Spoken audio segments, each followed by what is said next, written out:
ત્રીજું, હવે આપણે પૂરા ખાના ગણીએ તો કેટલા આવશે? જો 1 2 2 ને 1 3 4 5 6 7 8 9 10 11 12 13 14 15 અને 16. તો પૂરા ખાના આવશે આપણા 16.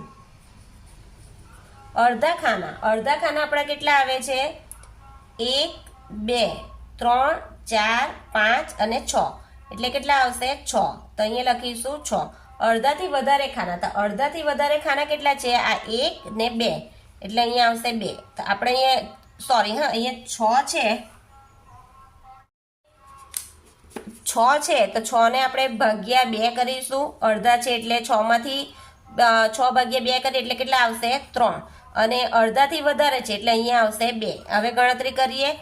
6 ને 3 9, 9 ને 2 11, 1 વધી 1, 1 ને 1 2, એટલે કેટલા આવ્યા? 21 ચોરસ એકમ.